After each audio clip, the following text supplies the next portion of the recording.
तो बहुत बहुत स्वागत है जितने भी हमारे इंडियन नेवी के एस्पिरेंट है, दैट मीन नेवी एसआर और आर्टिफिशियल अप्रेंटिस के एस्पिरेंट बच्चों का लगातार प्रश्न मेरे से चल रहा था कि सर ये जो लास्ट कुछ मंथ हैं हमारे पास, दैट मीन लास्ट मंथ भी क्या कह लें सर, गिन के जो हमारे पास डेढ़ से जो है महीने के आसपास है हमारी प्रिपरेशन के लिए, हमारे फोकस के लिए, क्योंकि कहीं ना कहीं एक क्लैरिटी आ रहा है सर कि हमें एग्जाम जो एक्सपेक्टेड है वो 25 जून के बाद शेड्यूल होने के पूरे चांसेस बन रहे हैं। तो मुझे लगता है कि चांसेस बन रहे हैं और इंडियन नेवी के सेंटर्स पे आप जा रहे हैं और एग्जाम भी दे रहे हैं, इसमें कोई कहीं से कहीं तक डाउट नहीं है। अब प्रश्न ये बच्चों का लगातार बन रहा था कि सर थोड़ी सी स्ट्रैटेजी इस समय बताएं, एक बारीक पॉइंट आप आके बताएं कि जिससे मेहनत करके हम अपनी परफॉर्मेंस को बेहतर बना सकें। तो ऑब्वियसली आज की इस वीडियो में मेरी पूरी कोशिश होगी कि जो आपके सामने 100 क्वेश्चंस का लक्ष्य है, चाहे वो 25 मैथ है, चाहे आपका 25 फिजिक्स है, चाहे 25 आपका इंग्लिश है, और चाहे 25 क्वेश्चन आपके जीके के हैं जो कि रीजनिंग प्लस आपका जनरल अवेयरनेस का ज्वाइंट वेंचर है। तो बच्चों का लगातार प्रश्न था कि सर 100 क्वेश्चन है और केवल 60 मिनट है, आखिर ऐसी क्या स्ट्रैटेजी होगी, आखिर सर ऐसी क्या पढ़ाई होगी, आखिर ऐसा क्या परफेक्शन हम लाएंगे सर जिससे एग्जाम में एक बेहतर परफॉर्मेंस करके दिखाएं।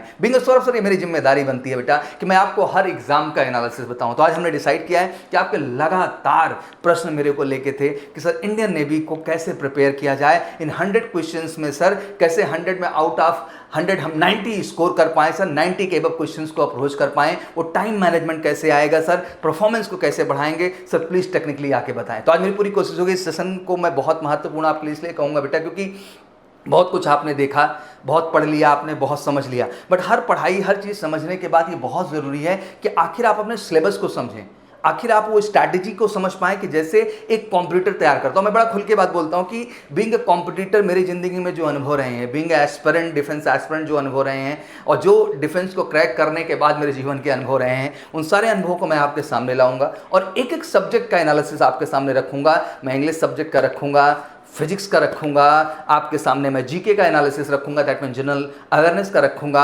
आपके सामने, मैथमेटिक्स का रखूंगा। थोड़ा सा वीडियो हल्का सा बड़ा जरूर होगा बेटा, बट ये वीडियो बहुत एनर्जेटिक, बहुत आपके लिए मोटिवेटिंग होगा और बहुत सारी बारीकी आप सीख पाएंगे। और सबसे कमाल की बात बेटा कि कहीं ना कहीं दूसरों पे नहीं, खुद पे आप भरोसा पैदा कर पाने में कामयाब होंगे और वही भरोसा आपकी सफलता का सबसे बड़ा कारण बनेगा। तो चलिए बिल्कुल टाइम वेस्ट नहीं करते हैं, आज दो हमारे उद्देश्य हैं। पहला उद्देश्य ये जानना है कि आखिर सर हमारे जो सब्जेक्ट हैं उसका ओवरऑल स्वरूप इस एग्जाम के अंतर्गत क्या है, उनका स्टैंडर्ड क्या है, क्वेश्चन पैटर्न्स क्या हैं और कैसे उसके कहां से जाकर के उसके लिए एक बेहतर तैयारी करें सर, इसके विषय में भी बताएं। तो ओवरऑल मैं आज सारे एस्पेक्ट कवर करूंगा, तो बिल्कुल बने रहिएगा ऊर्जा और जोश के साथ, तेजी के साथ पूरा का पूरा सेगमेंट आपके सामने मैं क्लियर करता हूं। तो आते हैं नेवी आर्टिफिशियल अप्रेंटिस और एसआर पे। जब हम अंग्रेजी सब्जेक्ट की बात करते हैं तो कहा जाता है कि 25 क्वेश्चंस आपके सामने होते हैं और 25 प्रश्न को ध्यान से मैं देखूं बेटा तो 22-23 प्रश्न यार आप यूं कर सकते हैं अगर आपकी सही स्ट्रैटेजी हो, सही प्लानिंग हो। आइए जानते हैं कि रोल कहां कहां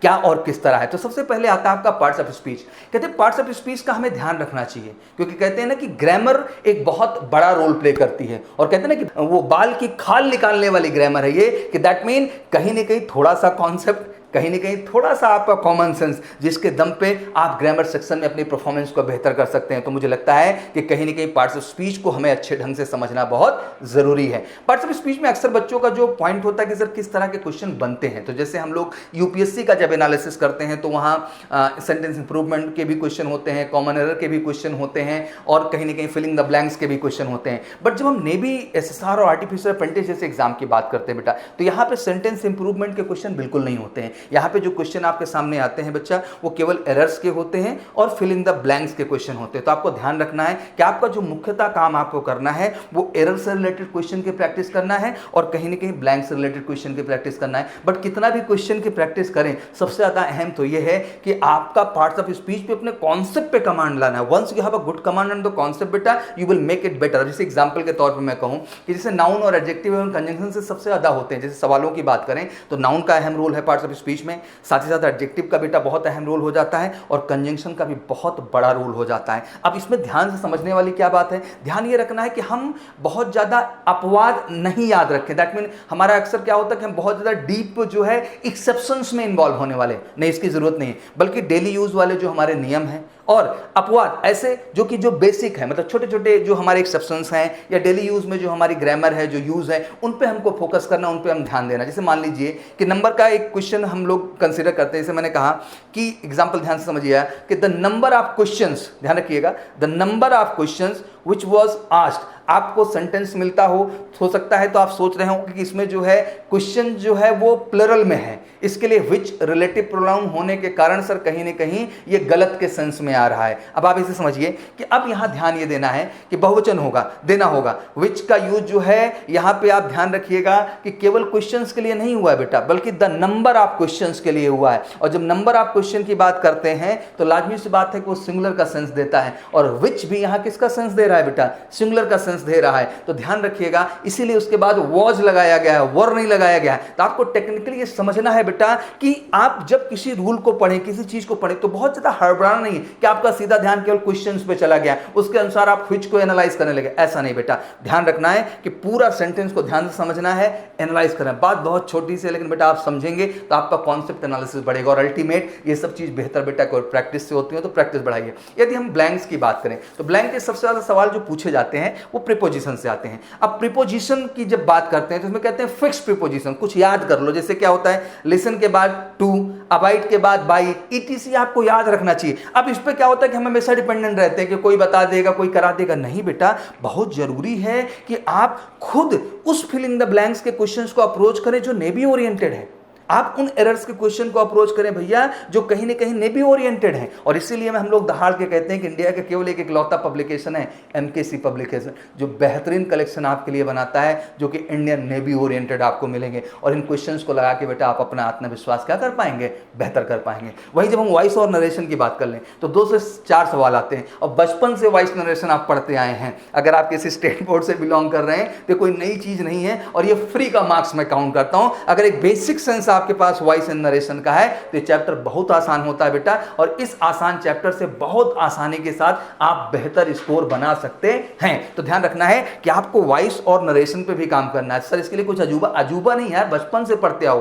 बेटा सुनो, तुम बहुत ताकतवर हो, तुमको बस अपना क्षमता एनालाइज करने का, समझने का जरूरत है। एक बार वो पावर रियलाइज कर लो ना बेटा, तुम कुछ भी कर सकते हो, वो पोटेंशियल तुम्हारे अंदर है। तो जम के वॉइस एंड नरेशन का प्रैक्टिस करो, सारे एग्जांपल लगाओ, अपने आप कॉन्सेप्ट और आइडिया क्या होता जाएगा, क्लियर। और बार बार एमकेसी पब्लिकेशन की बुक से प्रैक्टिस करो। वर्ड पावर में जैसे हम लोग बात करें तो 5 तरह की वोकैब का वर्जन तैयार किया जाता है, जिसमें एंटोनिम्स भी है आपका बेटा, सिनोनिम्स भी है आपका, स्पेलिंग एरर भी आपका आता है, वन वर्ड भी आता है, और इडियम्स भी आता है। तो 5 प्रकार के सवाल हैं भैया जो वोकैब से, अगर मोटा मोटा हम लोग समझे तो वोकैब का एक बृहद रोल हो जाता है अगर हम इंग्लिश के पेपर में देखने की कोशिश करें। अब समझिएगा, परंतु ये सवाल बहुत जटिल नहीं होते। बच्चे अक्सर कंपेयर करने लगते हैं एनडीए के एग्जाम से। नहीं बेटा, एनडीए की वोकैब थोड़ा टफ होती है, यहाँ उतना टफ वोकैब नहीं आती है। तो नेवी के एग्जाम में बहुत ही जेन्युइन से वर्ड आपके लिए पूछे जाते हैं, जेन्युइन से शब्दकोश आते हैं, और यही जरूरी है कि आप बेटा इस एग्जाम ओरिएंटेड जो वोकैब है उसके प्रैक्टिस करें। तो ये बहुत जरूरी है कि आप एमकेसी पब्लिकेशन के प्लेटफॉर्म से जुड़ करके उन शब्दों का संग्रह पाएंगे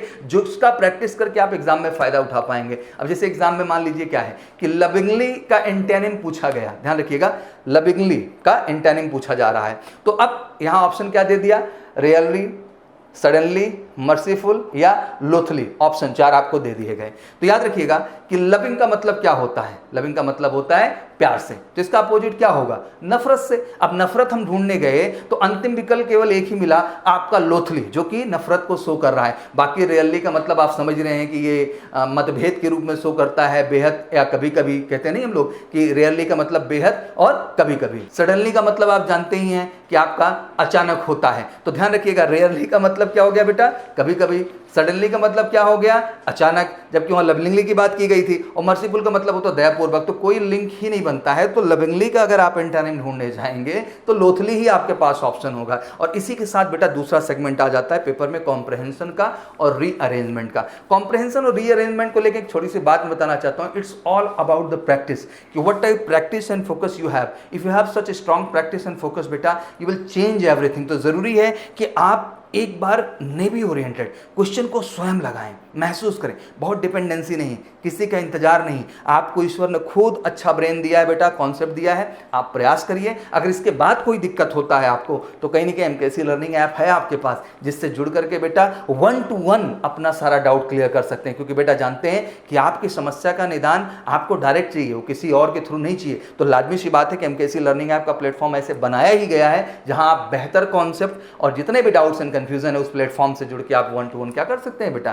क्लियर कर सकते हैं। तो फटाफट लग जाइए, इंग्लिश इज टू इजी और इसको आप बेहतर कर सकते हैं। अब बढ़ते हैं नेक्स्ट पेपर पे और बात करते हैं फिजिक्स। आप भी समझते हैं अच्छे ढंग से जब नेवी एसआर आर्टिफिशियल इंटेलिजेंस में फिजिक्स के रोल की बात करते हैं तो फिजिक्स का रोल कहीं ना कहीं इंडियन नेवी में अहम हो जाता है। 25 क्वेश्चंस आ जाते हैं और बच्चों का अक्सर जो रिकॉर्ड भी देखने को मिला है कि कहीं ना कहीं उनका फिजिक्स में 1-2 नंबर से गड़बड़ हुआ है।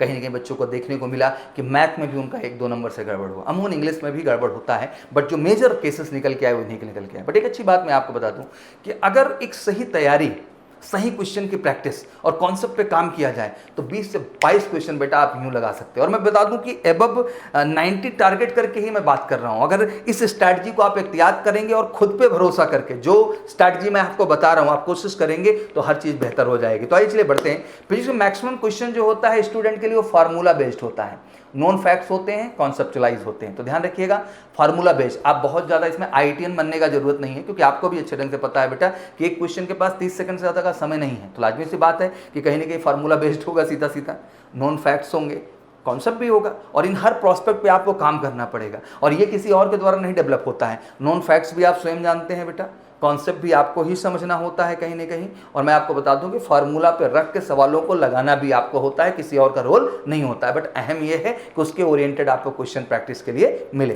तो चलिए अब बात करते हैं कि जब हम किसी न्यूमेरिकल की बात की जाए तो सिंपली 3 स्टेप के होते हैं जो कि आसानी से सॉल्व किए जा सकते हैं। दैट मीन न्यूमेरिकल का इसमें जो स्टेप है वो केवल 3 स्टेप है, तभी तो 30 सेकंड में कर पाना संभव होगा ना भैया। तो आइए जानते हैं कि आखिर वो 3 स्टेप क्या है जिससे हम इस चीज को सॉल्व कर सकते हैं। तो आइए बात करते हैं कुछ महत्वपूर्ण चैप्टर की। सबसे पहले हम लोग बात करते हैं unit, dimension, measurement and error की। तो इसमें ज्यादातर क्वेश्चन जो होते हैं वो फार्मूला बेस्ड आते हैं। जैसे कम से कम 2 क्वेश्चन प्रति वर्ष, मतलब आप इतना इग्नोर नहीं कर सकते। कहीं कि यूनिट, डायमेंशन एंड मेजरमेंट पे आपको अच्छा काम करना है, कम से कम 2 क्वेश्चन फिक्स हैं। जैसे कि समान विमाओं का प्रश्न आता है, अक्सर आप इसमें देखेंगे तो समान विमाओं से रिलेटेड जो है प्रश्न यूनिट जो है मेजरमेंट एंड डायमेंशन से अक्सर पूछे जाते हैं। तो आपको इन तरह के क्वेश्चन पे बेटा प्रैक्टिस कर लेना बहुत जरूरी है। अगर बात करें motion in 1D and 2D तो इससे ज्यादातर क्वेश्चन कॉन्सेप्ट बेस्ड होते हैं। फार्मूला बेस्ड न्यूमेरिकल भी पूछे जाते हैं। एग्जांपल मैं दूं आपको, जैसे कि मुक्त रूप से गिरते हुए पिंड में क्या नियत रहता है। ध्यान रखिएगा कि मुक्त रूप से गिरते हुए पिंड में क्या नियत रहता है। तो लाजमी सी बात है आंसर क्या होगा बेटा,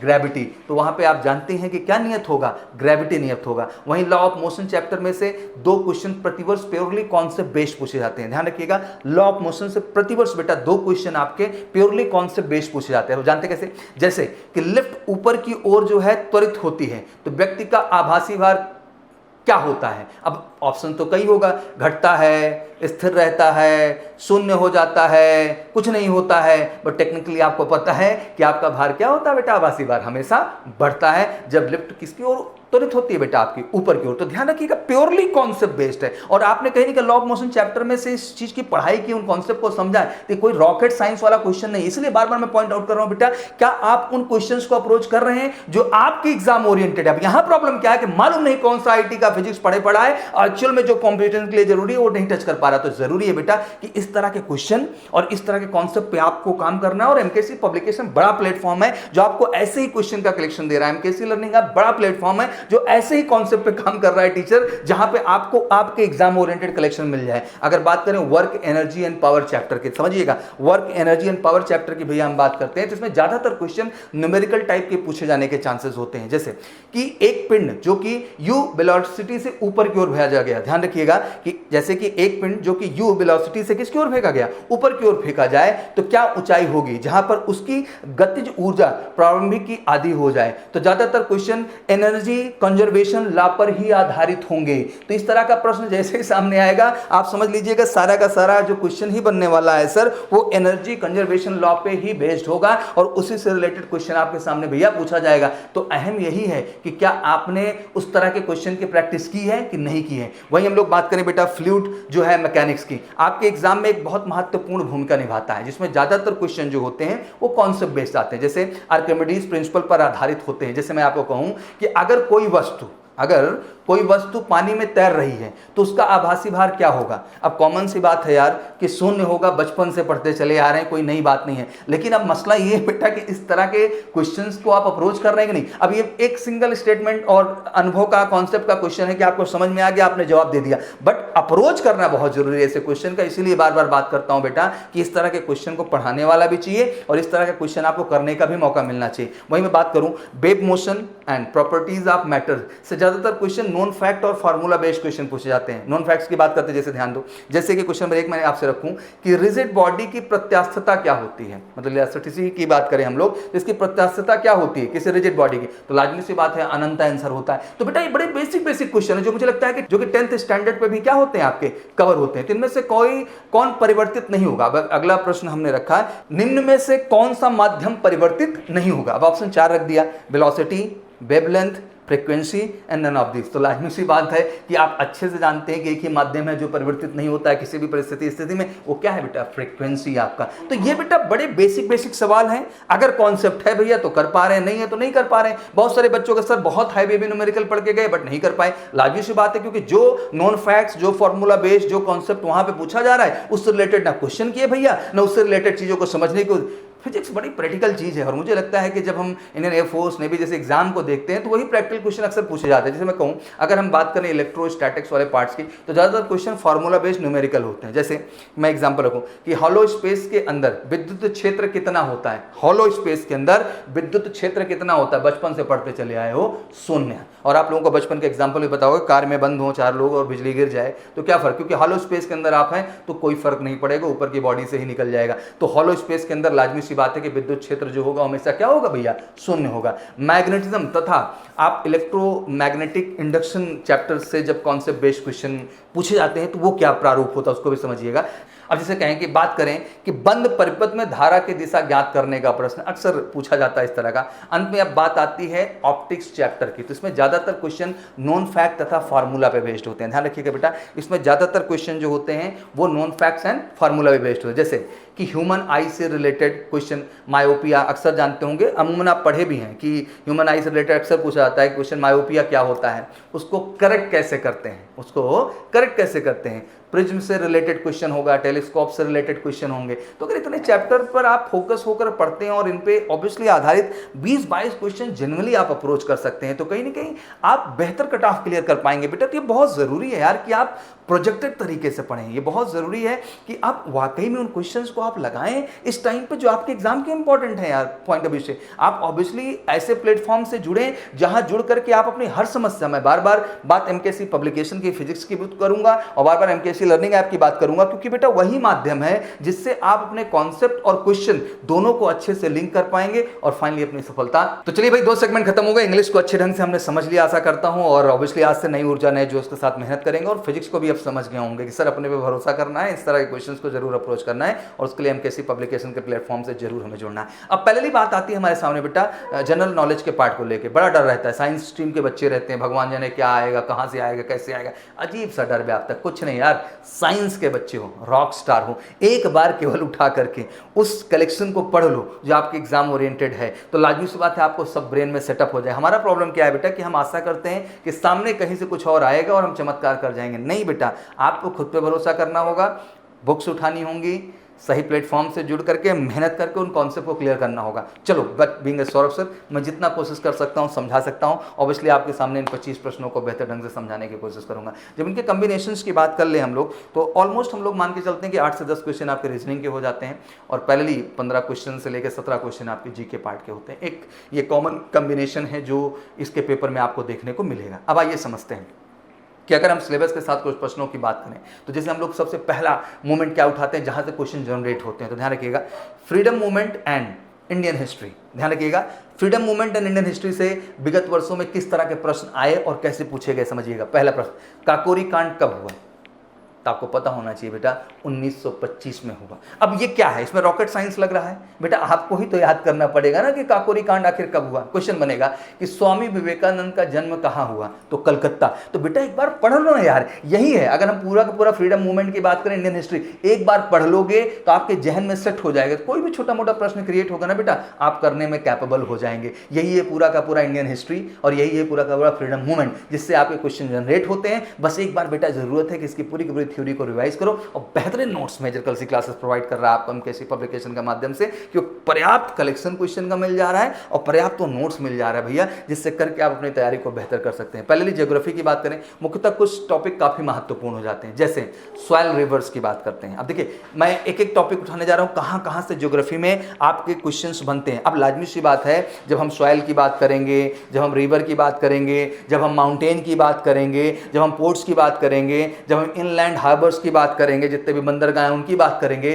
तो भाई ये एक बार पढ़ना पड़ेगा। अब संबंधित जो है इनसे विषय क्या होगा कि चाय के लिए उपयुक्त मिट्टी, लाजमी सी बात है जब सॉइल की बात हो रही है तो ये तो प्रश्न बन सकता है। अब चाय के लिए उपयुक्त मिट्टी तो बचपन से पढ़ते चले आ रहे हो सर, लेटेराइट होती है, तो ये भैया आपको ही पढ़ना है, जिसमें इतना डेमोरलाइज नहीं होना है। एक बार उस तरह के क्वेश्चन कलेक्शन को काम कर लो तो रॉकस्टार। ये आपका गूगल है ब्रेन भैया, अगर इसमें अच्छे ढंग से सबको सेव कर लिया ना तो कोई रोक नहीं पाएगा। और इसमें ये स्कैनर रूपक आंख लगा हुआ है, बस इसको दिल से आत्मा से एक बार जाके देख लो और आपके गूगल में सेव कर देगा, और जैसे आपको जरूरत पड़ेगा फटाक से वो चीज आपके सामने आ जाएगी। अब अगला क्या बनता है सर, करंट में आ जाते हैं। Sports, championships, winner, number of players, war, नेवर्स, current affair से भी अच्छे प्रश्न आते हैं। तो करंट अफेयर यही बेसिक है जो मैं आपको गाइड कर रहा हूं, बेस्ट कलेक्शन से बनते हैं। पहला, जैसे पहला प्रश्न मैं बताऊं कि पहला कॉमनवेल्थ गेम कब आयोजित किया गया था, तो आपको पता होना चाहिए 1930 में। अब ये बेटा याद करने वाली चीज़ है, इसमें कोई जुआ। अब एक बार समझ लिया, पहला कॉमनवेल्थ की बात हो रही सर 1930, आपके दिमाग में क्लियर हो गया। क्वेश्चन 2, हाल में ही किस कंपनी ने अपना स्वयं का क्रेडिट कार्ड लॉन्च किया। अब ध्यान रखिएगा, बैंक तो बहुत सारे लॉन्च कर रही, बट यहाँ कंपनी ने किसने लॉन्च किया, तो एप्पल ने लॉन्च किया है। करंट का क्वेश्चन, लेकिन आपको बेटा उस पर पकड़ होना बहुत जरूरी है। तो ये ध्यान रखना है कि जो है, जैसा कि मैंने बताया कि हिस्ट्री का भी एक पार्ट है, ज्योग्राफी का भी पार्ट पढ़ना है बेटा, करंट में भी जो पॉइंट ऐड कर रहा हूँ इनको भी पढ़ना है। इंपॉर्टेंट नेशनल फैक्ट हो गए अबाउट इंडिया, हेरिटेज हो गया, आर्ट्स हो गया, डांस हो गया, और कहीं ना कहीं 3C की जब हम बात करते हैं तो आपका उसमें आ जाता है कंट्री कैपिटल, फिर साथ ही साथ आपका आ जाता है जो है करेंसीज, कंट्री हो गई, कैपिटल हो गया और करेंसी हो गई। ध्यान रखिएगा, कंट्री हो गई, कैपिटल हो गया, करेंसी, इसी को हम 3C कहते हैं। इंपॉर्टेंट डेज भी हो गए, इस पर आधारित कुछ विगत वर्ष प्रश्न पूछे गए। जैसे मैं बताऊं कि योजना आयोग के प्रथम अध्यक्ष कौन थे, तो भैया जवाहरलाल नेहरू। आपको याद होना चाहिए कि योजना आयोग के प्रथम अध्यक्ष कौन थे, एक बार पढ़ना समझना तो पड़ेगा ना यार, तभी तो आप कर पाओगे। विक्रमशिला गंगा डॉल्फिन जो है अभ्यारण्य किस प्रदेश में है, तो बिहार में है। ये आपके जहन में होना चाहिए पूरा पूरा। विश्व मलेरिया दिवस कब मनाया जाता है भैया, तो 25 अप्रैल को मनाया जाता है, तो याद करना पड़ेगा। चीन की राजधानी क्या है, तो बीजिंग है। कथकली कहाँ का नृत्य है, तो केरल का है। तो बेटा common name, full form, abbreviation, discoveries, disease, nutrition, award, मतलब एवरी सेगमेंट। और ये बड़ा इंटरेस्टिंग करंट होता है, और मुझे लगता है यार कि एक डिफेंस एस्पिरेंट या कॉम्पिटिटर होने के नाते इन सबको याद कर लेना हमारी जिम्मेदारी है, और बड़ा मजा आता है बेटा जब आप हमारा जीके का बुक लेंगे एमकेसी पब्लिकेशन का, बेहतरीन कलेक्शन पा जाएंगे, और उतना ही पढ़ के आप आश्वस्त हो जाएंगे और आप फर्स्ट क्लास इस कॉम्पिटिशन को क्रैक कर जाएंगे। और पहले कोई कॉन्सेप्ट का इशू है तब एमकेसी लर्निंग ऐप के प्लेटफॉर्म से जुड़कर उसको बेहतर कर पाएंगे। जैसे मैं बताऊं, ऑथर हो गए, एमिनेंट पर्सनैलिटीज हो गया। विगत वर्ष में क्या पूछा गया, क्वेश्चन 1 देखो, ईबीसी का फुल फॉर्म। अब ईबीसी का फुल फॉर्म तो लाजमी सी बात है कि इलेक्ट्रॉनिक वेरिफिकेशन कोड। अब इसको तो पढ़ना ही पड़ेगा ना एक बार, तभी तो ऑप्शन सही टिक कर पाओगे। क्वेश्चन 2, अभिज्ञान शाकुंतलम किसने लिखा है, बचपन से भैया कालिदास, पढ़ते चले आ रहे हो, कोई अजूबा नहीं, बट ऐसे ही प्रश्न बनते हैं। भारत रत्न प्राप्त करने वाली प्रथम महिला कौन थी, लाजमी सी बात है इंदिरा गांधी। तो आपके जहन में सब होना चाहिए। प्रथम महिला जिसने ज्ञानपीठ पुरस्कार मिला तो आशा पूर्ण देवी है, तो पूर्णा देवी है। तो एक्चुअली ये एक बेटा कॉन्सेप्ट है जो आपको याद करके रखना है, और मुझे लगता है बीइंग अ डिफेंस एस्पिरेंट भैया ये आपके लिए बहुत जरूरी हो जाता है कि आप जीके के रिलेटेड वो जितने कलेक्शन क्वेश्चंस के हैं बेटा उनको जम के पढ़ें, याद करें, अच्छे से समझें। और ये अगर आपने स्वयं से इनिशिएटिव ले लिया बेटा और मेजर कलसी के प्लेटफॉर्म से वो बुक लेकर के और लर्निंग ऐप से जुड़ करके एक बार अपने कॉन्सेप्ट पे, अपने क्वेश्चंस पे काम कर लिया ना बेटा, कोई माई का लाल साला तुमको ने भी एग्जाम क्रैक करने से रोक नहीं सकता है। ये वचन मैं आपको देता हूं। बट बेटा खुद पे भरोसा आपके लिए बहुत जरूरी है, और देश का सबसे बेहतर प्लेटफॉर्म जोड़ना आपके लिए बहुत जरूरी है। तो क्रमशः इंग्लिश हो गई, फिजिक्स हो गई, जीएस हो गई। अब आ जाते हैं मैथ पे। रीजनिंग की भी बात करूंगा, आप बिल्कुल घबराएं ना, और वीडियो में थोड़ा बने रहे। मैं जानता हूं पेशेंस चाहिए, डेडिकेशन चाहिए, बने रहिए। कुछ इंपॉर्टेंट क्वेश्चन ही बताऊंगा जो आपके काम के आएंगे। अब जब हम बात करते हैं बेटा मैथमेटिक्स पार्ट को लेकर के, तो ऑब्वियसली कहीं ना कहीं बड़ा रोल हो जाता है।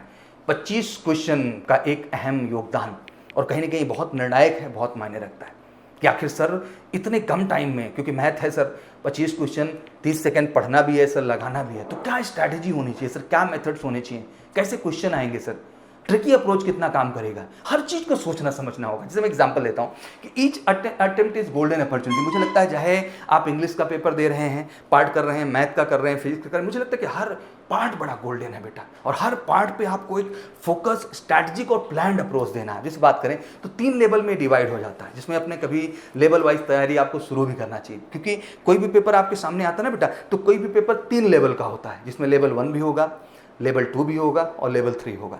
लेवल 1 की जब बात करते हैं हम लोग तो 10 से 12 क्वेश्चन जो कि इजी क्वेश्चन इसमें आते हैं, क्योंकि बेटा टाइम मैनेजमेंट भी है, उतने कम समय में करना, इतना रॉकेट साइंस के क्वेश्चन नहीं आते हैं। वहीं लेवल 2 में जब बात करते हैं तो 8 से 10 मॉडरेट क्वेश्चंस आते हैं, दैट मीन मध्यम लेवल के आते हैं, ना बहुत ईजी आते हैं ना हार्ड आते हैं, जिनको आप कह सकते हैं मीडियम लेवल के क्वेश्चन होते हैं। लेकिन वहीं लेवल 3 की बात कर लें तो 3 से 4 क्वेश्चन, ध्यान रखिएगा, वो हार्ड आते हैं। अब बच्चों की फ्रस्ट्रेशन क्या होती है कि हमेशा उनका पूरा ध्यान लेवल 3 पे ही है। अब लेवल 3 के चक्कर में लेवल 1 और लेवल 2 के जो क्वेश्चंस हैं उनका अप्रोच वो कम कर देते हैं, उनका प्रैक्टिस कम कर देते हैं, उनकी टेक्निक को डेवलप कम कर देते हैं। अब इस वजह से क्या होता है कि उन पे उनका वो स्पीड नहीं हो पाता है और उसे हार्ड के चक्कर में टाइम बर्बाद हो जाता है। मैं समझाऊंगा बेटा कि अगर ध्यान से मैथ जैसे पेपर में बेहतर करना है, अगर लेवल 1 और level 2 that mean around 20 to 22 question जो आपके शो करते हैं दोनों लेवल, इन पे आपने बेहतर काम कर लिया ना यार, तो आप बिल्कुल 100% बेहतर परफॉर्मेंस करेंगे। तो आइए समझते हैं कि आखिर कैसे प्रिपरेशन बनाएं, क्या स्ट्रैटेजी बनाएं। कहा जाता है कि पूरी जो मैथ को हम ध्यान से देखें बेटा तो 4 हिस्से में पूरी मैथ को बांटा गया। जैसे आप समझते हैं अलजेब्रा पार्ट हो गया बिल्कुल अलग तरह से, अलजेब्रा के बाद आप अगला जानते हैं बेटा ट्रिग्नोमेट्री है, बिल्कुल अलग पार्ट हो गया, कैलकुलस बिल्कुल अलग पार्ट हो गया, और फिर आप parallelly 2D and 3D geometry की बात करते हैं। तो बड़े अच्छे से उस तरह देखने में तो हमें अलजेब्रा दिखाई देती है, कैलकुलस दिखाई देती है, ट्रिग्नो दिखाई देती है, कोऑर्डिनेट 2D दिखाई देती है, 2D वेक्टर दिखाई देता है, स्टैटिस्टिक्स दिखाई देती है। बट ओवरऑल जब नियम से मैथ को हम लोग देखें बेटा तो 4 हिस्सों में ही बढ़ जा रहा है। आपका अलजेब्रा पार्ट है, ट्रिग्नोमेट्री है, कैलकुलस है, 2D एंड आपका 3D है। अगर आप अलजेब्रा में देखें तो set, relation, statistics, probability and permutation and combination से 7-8 क्वेश्चन, मतलब कह लो कि एक बड़ा हैवी वाइटल रोल प्ले कर देती है अलजेब्रा। और आप देखो बचपन से पढ़ते आए हो और इसी में सबसे ज़्यादा आपका इंटरेस्ट होता है बेटा, तो लाजमी सी बात है कि आपको एक बार उस तरह के क्वेश्चन बेटा अप्रोच करने होंगे और आपसे पूछ लिए जाते हैं। मैं क्वेश्चन को भी लाऊंगा जो आपके लिए जाना जरूरी है। कैलकुलस की बात करें तो 4 से 5 क्वेश्चन, वहीं 2D एंड 3D की बात करें तो 4 से 5 क्वेश्चन वहां से बन रहे हैं, और ट्रिग्नोमेट्री का भी रोल इतना हल्का नहीं है, वहां से भी आपसे 3 से 4 क्वेश्चन बच्चा पूछे जा रहे हैं। तो अगर आप मैथ में अच्छा स्कोर करना चाहते हैं तो अलजेब्रा पार्ट पे कमांड करना बहुत जरूरी है बेटा। अगर इस पे कमांड है तो आप समझिए कि आप अराउंड 30 to 35% जंग जीतने में कामयाब हैं। और कमाल की बात है अलजेब्रा का आप हर प्रश्न अटेम्प्ट करने में कैपेबल होंगे। तो अब प्रश्न ये उठता है कि कमांड तो करनी है पर कैसे। तो बच्चों को लेवल 1 और लेवल 2 जो होगा वहां कैसे हम समझेंगे इस चीज़ को कि जो लेवल 1 एंड लेवल 2 के क्वेश्चन सर वहाँ पे हमारे सामने होंगे, उनके लिए आखिर हमारी स्ट्रैटेजी क्या होगी सर, आखिर कैसे कमांड होगा सर, कैसे काम करेंगे। कॉन्सेप्ट मिलाकर नहीं पूछा जाने वाला सभी क्वेश्चन बेसिक अंडरस्टैंडिंग तथा बेसिक कॉन्सेप्ट से ही बनते हैं, ध्यान रखिएगा। अगर हम पूरा का पूरा देखें 2 से 3 क्वेश्चन जो हैं वो कॉन्सेप्ट मिलाकर नहीं पूछा जाने वाला, सभी क्वेश्चन जो होते हैं वो बेसिक अंडरस्टैंडिंग तथा बेसिक कॉन्सेप्ट पे ही बनते हैं। दैट मीन जो, क्योंकि टाइम मैनेजमेंट आप जान रहे हैं प्रेशर है, तो कहीं ना कहीं बेसिक कॉन्सेप्ट पे ही बेस ज़्यादा क्वेश्चन क्रिएट हो जाते हैं। बच्चों आपको भी पता होगा मैथ को याद नहीं किया जा सकता है, मैथ को जीतना है तो हर प्रश्न को पेन के नीचे से गुजार कर देखना होगा। हमारी क्या आदत है कि हम लेटे लेटे मैथ भी पढ़ रहे होते हैं। मैथ पढ़ने वाली चीज़ नहीं बेटा, मैथ जब आपका पेन पेपर उठता है ना तब उसकी सच्चाई, कॉन्सेप्ट, विजन, प्रोजेक्शंस आप पे क्लियर होते हैं बेटा, और आप लगा पाने में सक्षम हो पाते हैं। तो जितनी ज़्यादा प्रैक्टिस होगी उतनी ज़्यादा आपकी पकड़ होगी और कॉन्फिडेंस होगा, यही आपके लिए अहम है। और बार बार हम यही कह रहे हैं बेटा कि एमकेसी पब्लिकेशन के जब हम प्लेटफॉर्म की बात करते हैं तो बेहतरीन वो मैथ के बुक का कलेक्शन हम आपको दे रहे हैं, जिससे प्रैक्टिस करके उन सारे क्वेश्चंस को आप फेस कर सकते हैं जो आपके एग्जाम के लिए इंपॉर्टेंट है। प्रोबेबिलिटी, परम्यूटेशन, कॉम्बिनेशन से रेडीमेड क्वेश्चन पूछे जाते हैं। यहाँ जरूरत है कि आप पैटर्न समझने की, हम सब कुछ नहीं पढ़ना, हमें सब उतना ही पढ़ना है जितना हमारे पूछे जाने वाले। अमूमन दिक्कत क्या होती है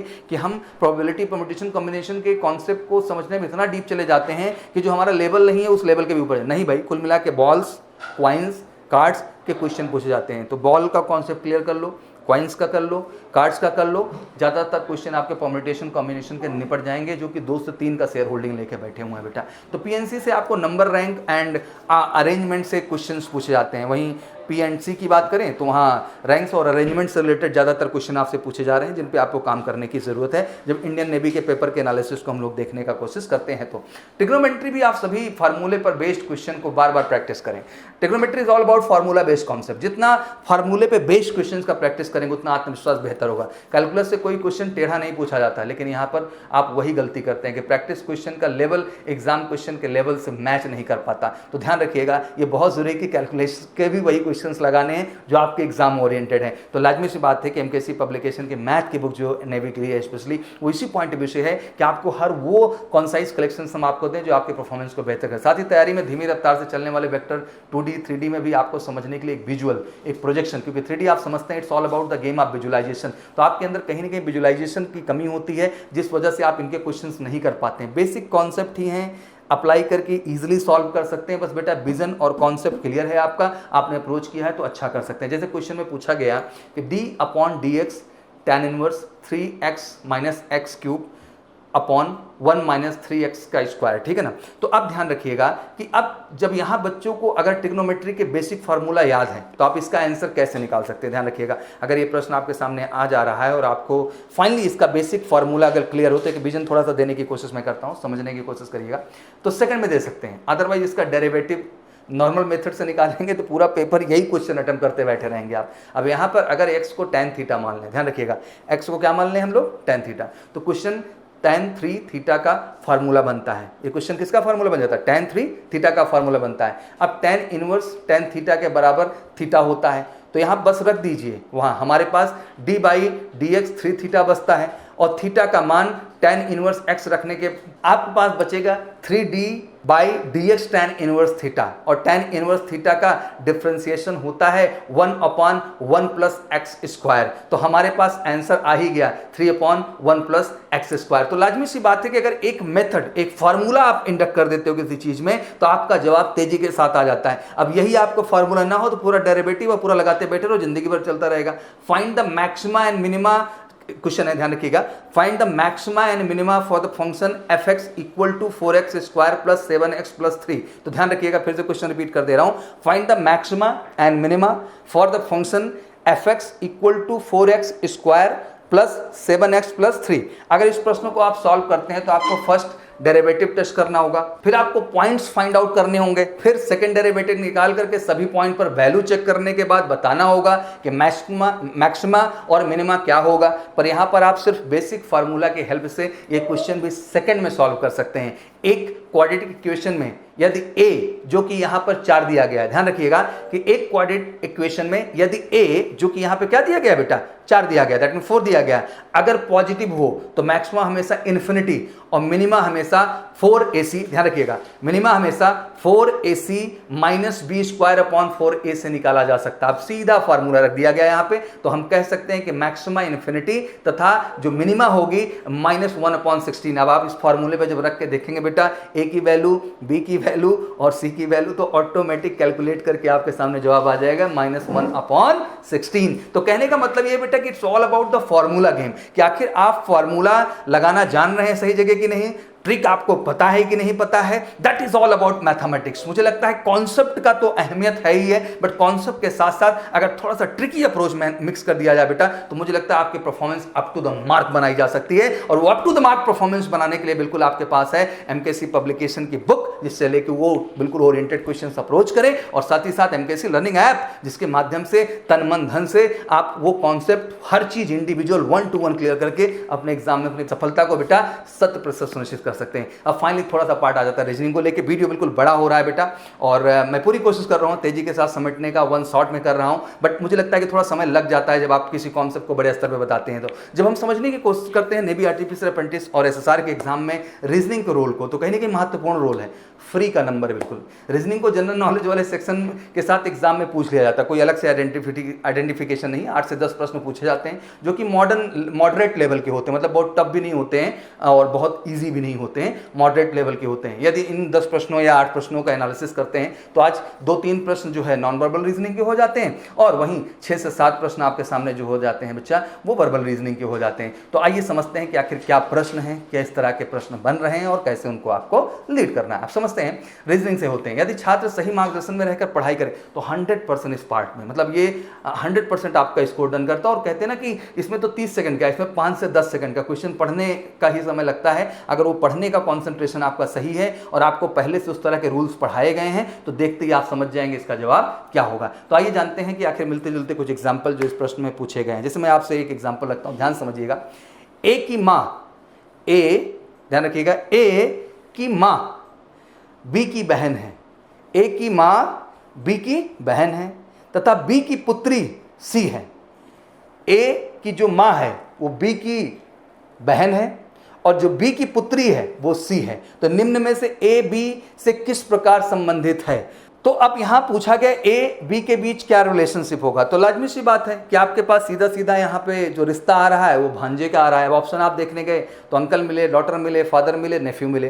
तो फादर तो है नहीं भाई, डॉटर तो है नहीं, क्योंकि लाजमी सी बात है, सिंपल सी बात है कि वो कहीं ना कहीं आपकी मौसी लगेंगी। अब मौसी हैं आपकी तो आप लाजमी सी बात है उनके भांजे ही घोषित हो जाएंगे। तो नेफ्यू का मतलब यहाँ भतीजा एंड भांजा दोनों दिया गया है। तो लाजमी सी बात है कि यहाँ नेफ्यू ऑप्शन आपका क्या हो जाएगा, सही। ये कॉमन सेंस से समझने वाली बात है कि वो तो उलझाने के लिए कहा गया ए की जो माँ है उसका रिश्ता जो है बी से कनेक्ट किया गया है और बी की पुत्री सी है, तो वो कंफ्यूज किया गया है। टेक्निकली तो आप सीधा सीधा समझेंगे कि ए की वो मौसी हैं और मौसी हैं तो लाजमी सी बात है कि आप उनके भांजे हुए। अब सेकंड क्वेश्चन को हम लोग उठा देते हैं। जैसे कि कहा गया कि दिए गए विकल्पों में से विषम शब्द को छांटिए। बहुत सिंपल सा क्वेश्चन है। विषम में क्या क्या है?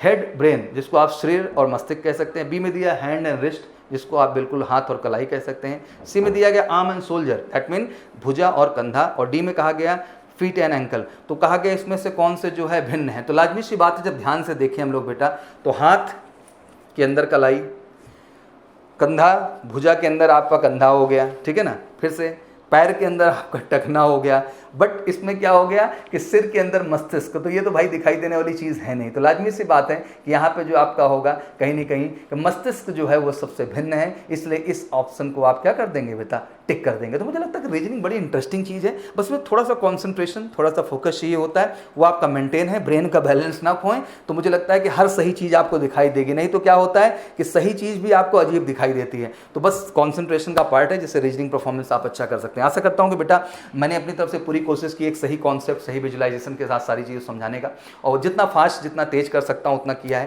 बिल्कुल वीडियो पूरा देखा करिए बेटा, क्योंकि बहुत कुछ बातें ऐसी होती हैं जो क्रमबद्ध मैं बताता हूँ जो आपके सीखने योग्य होती हैं। एग्जाम बिल्कुल विद इन मंथ आप कह सकते हैं प्रोजेक्टेड है आपका, और ये समय है एक बार फाइनल टच देने का। हर नकारात्मकता, हर नेगेटिविटी से दूर हुई है बेटा, और एक फोकस डेडिकेट अप्रोच के साथ अपना बेस्ट दीजिए और बेस्ट देके बेटा बेस्ट रिजल्ट लाइए। बहुत भरोसा आपके पेरेंट्स को, बहुत भरोसा है इस देश को, बहुत भरोसा है मेजर कलसी परिवार और सौरभ सर को, क्योंकि मैं लगातार आके आपको मोटिवेट करता हूँ, इंस्पायर करता हूँ। बेटा कोई कसर ना रह जाए, इसलिए बार बार मैं एमकेसी पब्लिकेशन का प्लेटफॉर्म कि जिससे सटीक क्वेश्चनर की प्रैक्टिस करके आप अपना आत्मविश्वास फाइनली अच्छा कर सकें, और साथ ही साथ एमकेसी लर्निंग ऐप का प्लेटफॉर्म जिससे जुड़ करके बेटा अपने हर कॉन्सेप्ट, हर डाउट को आप क्लियर कर सकें। क्योंकि बेटा एक भी कसर रह गई ना यार, तो कहीं ना कहीं सफलता असफलता में बदल जाएगी, और मैं नहीं चाहूँगा कि ये चीज़ हो बेटा। तो कोई कसर नहीं रखना है, 100% खुद पे भरोसा करते हुए एमकेसी के सही प्लेटफॉर्म से जुड़ते हुए अपनी सफलता को तय करें। मेरी तरफ से बहुत बहुत शुभकामनाएं। Lots of blesses to you, God give you all power and all energy, और ईश्वर आपको बहुत सारी शक्ति दें, आप अच्छा करिए। Thank you so much, wish you good luck. जय हिंद, जय भारत। जहाँ सारे शिक्षण संस्थान बंद हैं और विद्यार्थी दुविधा में हैं, आखिर हमारी पढ़ाई कैसे होगी, वही मेजर कलसी क्लासेस लड़ाई में आपके साथ है। आप घर बैठे भी डिफेंस क्षेत्र के सभी आने वाले एग्जाम की तैयारी कर सकते हैं। इसके लिए आपको गूगल प्ले स्टोर से एमकेसी लर्निंग ऐप को डाउनलोड करना होगा, और घर बैठे आप पाएंगे daily live classes, recorded video lectures, chapter wise notes, question bank with the solution, complete online test, साथ ही साथ असाइनमेंट और प्रॉपर डाउट काउंटर। इस चुनौती को अवसर में बदलना है और हम आपके साथ हैं। तुरंत डाउनलोड करें एमकेसी लर्निंग ऐप। कहते हैं ना, ऑनलाइन पढ़ेगा तभी फौजी बनेगा इंडिया।